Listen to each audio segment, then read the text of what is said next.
अगली सुबह जब ट्रेन अपने आखिरी स्टेशन पर पहुंची तो सारे यात्री सामान्य तरीके से उतर गए, लेकिन रिया कहीं नहीं थी।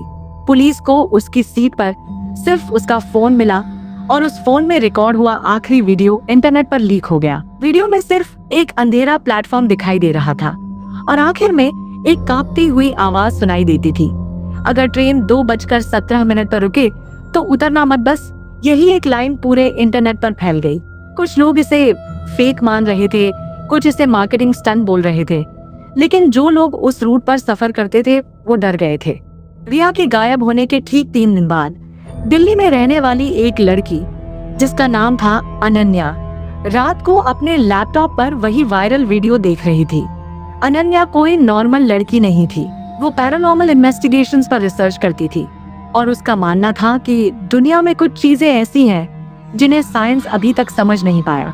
उसने वीडियो कई बार रिप्ले किया और तभी उसे एक ऐसी चीज दिखी जो बाकी किसी ने नोटिस नहीं की थी। वीडियो के आखिरी फ्रेम में ट्रेन की खिड़की के रिफ्लेक्शन में एक चेहरा दिखाई दे रहा था।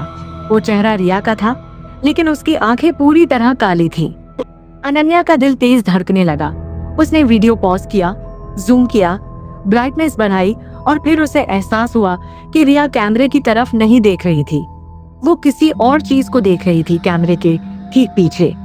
उसी पल अनन्या के कमरे की लाइट हल्की सी ब्लिंक हुई। उसने पीछे मुड़कर देखा, लेकिन वहां कोई नहीं था। उसने नर्वस होकर हंसने की कोशिश की और दोबारा स्क्रीन की तरफ देखा, लेकिन अब वीडियो अपने आप चलने लगा था, जबकि उसने प्ले नहीं किया था। वीडियो में अचानक एक अजीब सी आवाज आने लगी, जैसे बहुत सारे लोग धीरे धीरे फुसफुसा रहे हों। फिर स्क्रीन पूरी ब्लैक हो गई और उस अंधेरे में सिर्फ एक लाइन उभरी, अगला स्टेशन कुंद्रा घाट। अनन्या ने तुरंत लैपटॉप बंद कर दिया। उसकी सांसें तेज हो चुकी थी, लेकिन उसी रात उसके फोन पर एक अननोन नंबर से मैसेज आया। उसमें सिर्फ एक फोटो थी, एक पुराना रेलवे प्लेटफॉर्म और प्लेटफॉर्म पर खड़ी थी रिया। लेकिन सबसे डरावनी बात ये थी कि फोटो में रिया कैमरे की तरफ देखकर मुस्कुरा रही थी। अन्या पूरी रात सो नहीं पाई। अगले दिन उसने फैसला कर लिया कि वो इस मिस्ट्री का सच पता लगाएगी। उसने रेलवे आर्काइव्स खंगालने शुरू किए। कई घंटों की सर्चिंग के बाद उसे एक पुरानी एक्सीडेंट रिपोर्ट मिली। साल 1987 उसी रूट पर चलने वाली एक पैसेंजर ट्रेन रात 2:17 पर गायब हो गई थी। रेलवे रिकॉर्ड के मुताबिक ट्रेन कभी अपने डेस्टिनेशन तक पहुंची ही नहीं। उसमें मौजूद 143 यात्री हमेशा के लिए लापता हो गए थे। लेकिन असली डरावनी बात अभी बाकी थी। रिपोर्ट के आखिरी पेज पर एक लाइन लिखी थी, कुछ यात्रियों ने गायब होने से पहले एक अबैंडन स्टेशन देखने की बात कही थी, जिसका नाम कुंद्रा घाट था। अनन्या समझ चुकी थी कि रिया किसी एक्सीडेंट की विक्टिम नहीं बनी थी, वो किसी ऐसी जगह फंस चुकी थी जो इस दुनिया का हिस्सा नहीं थी। 2 दिन बाद अनन्या उसी ट्रेन में बैठी थी, वही रूट, वही रात और वही समय। उसके हाथ कांप रहे थे, लेकिन उसके अंदर क्यूरियोसिटी डर से बड़ी थी। पूरे डिब्बे में अजीब सी खामोशी थी।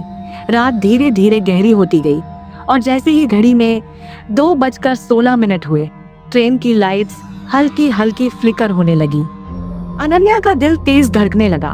तभी सामने वाली सीट पर बैठे एक आदमी ने धीरे से कहा, अगर ट्रेन रुके तो आंखें बंद रखना। अनन्या ने उसकी तरफ देखा। वो आदमी बिल्कुल वैसा ही था जैसा रिया ने अपने वीडियो में बताया था। वही बूढ़ा आदमी, वही खाली आंखें। अनन्या कुछ पूछ पाती उससे पहले ही ट्रेन अचानक झटके के साथ रुक गई। घड़ी में समय था 2:17। पूरा डिब्बा एकदम शांत हो चुका था। फिर धीरे धीरे ट्रेन के दरवाजे अपने आप खुलने लगे।